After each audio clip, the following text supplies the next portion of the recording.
Video শুরুতেই বলে দিচ্ছি ভিডিওটা একটু বড় হবে, কিন্তু ফুল ভিডিওটা দেখবে, তাহলে কিছু টিপস আর ট্রিক্স জানবে। অনেকেই পটলের দরমা করো, মুখটা কিন্তু বেসন বা ময়দা গোলা দিয়ে বন্ধ করে দাও। এখানে কোনো কিছুর প্রয়োজন নেই, কিছু টিপস আর ট্রিক্স ফলো করবে। আমি এইভাবেই বানাই, কোনো সময় পুরটা ভেতর থেকে বাইরে বেরোয় না, যতই ঝোলে ফুটুক না কেন। যাক, অনেক রেসিপি আমি তোমাদের সাথে শেয়ার করেছি পটলের দোরমা, মানে নিরামিষ আমিষ। তো আজকেরটা একটু ভিন্ন ধরনের, আর এটা আমি কিভাবে শিখলাম, কার কাছ থেকে শিখলাম, কবে শিখেছি সেটাও তোমাদের সাথে শেয়ার করব। পটলের দোরমা ফার্স্ট কবে শিখলাম।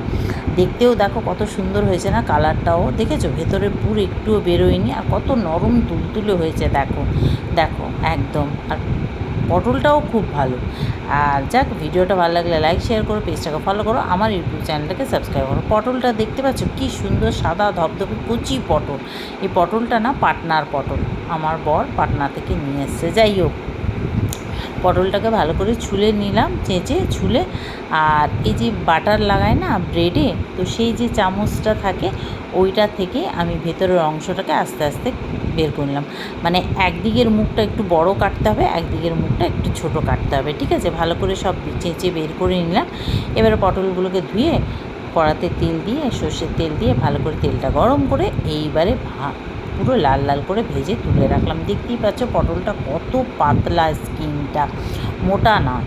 তো ওদিকের পটল তো দেশি পটল, যাই হোক। তো পটলটা ভেজে তুলে এবার ওই তেলের মধ্যে দিয়ে দিলাম একটা তেজপাতা আর ফোড়ন, আর কিচ্ছু না, আর পেঁয়াজ দিয়ে দিলাম, বেশ কিছুটা পেঁয়াজ কুচি। পেঁয়াজটা নুন দিয়ে বেশ ভালো করে ভাজা যেই হয়ে গেছে লাল লাল করে একটু, তারপর দিয়ে দিলাম জিরে গুঁড়ো, হলুদ গুঁড়ো, লঙ্কাটা গুঁড়ো দিয়ে, আর ব্যাস এবারে কিমাটা দিয়ে দিলাম। দিয়ে এইবারে ভালো করে এটাকে এবার নেড়ে চেড়ে একটু, এটাকে প্রচুর এখন জল বেরোবে এর মধ্যে থেকে। তো এই দেখো, এবার দিয়ে দিলাম আদা রসুনের পেস্ট দিয়ে আবারও এটাকে নেড়ে চেড়ে এবারে ঢেকে দেবো ওই 5 থেকে 7 মিনিট, মিডিয়াম টু লো হিটে ভালো করে ঢেকে দেবো। তো দেখো প্রচুর জল বেরিয়ে গেছে, মানে বেশ কিছুটা জল বেরিয়েছে। এবার আবারও নেড়ে চেড়ে ওই যে পটলের যে ভেতরের শাঁসটা সেটাও দিয়ে দিলাম, কুচি আছে তো তাই দিয়ে দিলাম, টমেটো কুচি দিয়ে দিলাম। দিয়ে এবারে নেড়ে চেড়ে আবারও কাঁচা লঙ্কা কটা দিয়ে দিলাম ঝালের জন্য। কাঁচা লঙ্কাগুলো প্রচুর ঝাল, আমি ভেঙে ভেঙে দিয়েছি। এবার নাড়তে নাড়তে কষাতে কষাতে সেই লঙ্কার পুরো ঝালটা ছড়িয়ে যাবে। ব্যাস অল্প একটু চিনি দিলাম, একটু মিষ্টি না হলে তো হয় না। তো এবারে ঢেকে ঢেকে ভালো করে এটাকে কষাবো তেল ছাড়া অবধি। পটলের দোরমাটা ফার্স্ট শিখেছিলাম ক্লাস 9-এ যখন পড়ি আমার বাবা মার কাছ থেকে। তখন তো দেখো সোশ্যাল মিডিয়া বলে কিছু ছিল না, ইউটিউবও ছিল না, যে এখন হয়তো অনেকে বলবে আমি ইউটিউব দেখে শিখেছি, কিন্তু না, এই রেসিপিটা আমি আমার বাবা মার কাছ থেকে শেখা। আর আমার প্রত্যেকটা রান্না আমার বাবা মার কাছ থেকে শেখা, আর কিছুটা নিজে আমি আইডিয়া করে করি, তবে আমি ইউটিউব দেখে রান্না করি না। যাই হোক, তো এবারে ব্যাস ভালো করে ঢেকে ঢেকে কষিয়ে নিলাম। দেখতে পেলে তেল ছেড়ে এসছে। তারপরে নামানোর আগে একটু ধনেপাতা কুচি দিয়ে নামিয়ে এটাকে রেখে দিলাম ঠান্ডা হতে। তো ব্যাস আর কিছু না, কিন্তু পটলের দোরমাটা বানাতে গেলে না অনেকটা স্টেপ আছে জানো তো, তো অনেক সময়ও লাগে। তো এবারে আর কোনো কাজ নেই, এবারে খালি পুরটা ভরো, এবারে গ্রেভিটা রেডি থাকলে তার মধ্যে দিয়ে দাও। তো গ্রেভিটা এবারে আমি রেডি করে নিচ্ছি। তো এখানে দেখো আবার ওই কড়াতে তেল দিয়ে দিলাম, তেলটা দিয়ে একটু এলাচ, দারচিনি, তেজপাতা ফোড়ন দিলাম, ফোড়ন দিয়ে পেঁয়াজ দিয়ে দিলাম। তোমরা পেঁয়াজ বাটাও দিতে পারো। তো পেঁয়াজটা বেশ লাল লাল হয়ে গেছে, অমনি দিয়ে দিলাম আদা রসুনের পেস্ট। আর এখানে একটা দইয়ের সাথে আমি একটা পেস্ট করে রেখেছিলাম, দইয়ের মধ্যে ধনে, জিরে, লঙ্কার গুঁড়ো সব দিয়ে, হলুদ গুঁড়ো দিয়ে একটা পেস্ট করেছিলাম। তো টমেটো কুচি দিয়ে ওই পেস্টটা দিয়ে অল্প একটু জল দিয়ে কাঁচা লঙ্কা দিয়ে ব্যাস এবারে ঢেকে ঢেকে এটাকে কষাবো। নুনটা আমি আগেই দিয়ে দিয়েছি পেঁয়াজ ভাজার সময়। আর এই দেখো একটা হেল্পিং হ্যান্ড পেয়েছি আজকে, আমার বর মশাই। আর পুরগুলো মানে পুরটা ভরে দিচ্ছিল। তো দেখো পটলের সবগুলোতে পুর ভরা হয়ে গেছে। এদিকে আমি মশলাটাও কষাচ্ছিলাম ঢেকে ঢেকে ভালো করে, একদম তেল ছেড়ে আসা অবধি। ব্যাস একদম দেখো ভালো করে কষানো হয়ে গেছে। এইবারে দিয়ে দিলাম গরম মশলার গুঁড়ো।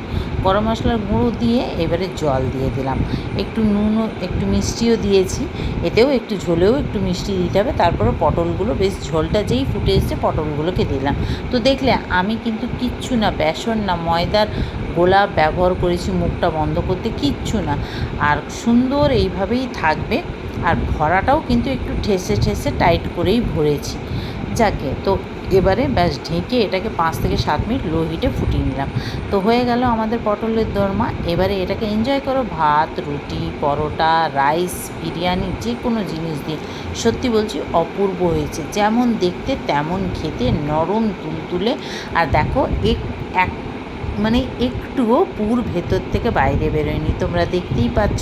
তো এইভাবে একবার বানাও, টিপস আর ট্রিক্স একদম খুব ভালোভাবে খেয়াল করে বানাবে।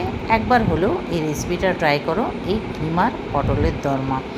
তো যাক, তোমাদের কেমন লাগলো আজকের রেসিপি জানাতে ভুলো না। আশা করছি আমার আজকের ভিডিওটা তোমাদের ভালো লেগেছে। তো দেখতেই পাচ্ছ কত নরম তুলতুলে হয়েছে, প্রচুর গরম, আমি হাত দিতে পারছিলাম না। দেখো পটলটাও কত নরম, মানে পটলের স্কিনটা একদম মোটা না, আর ভেতরে পুরটাও দেখছো ঠাসা করা।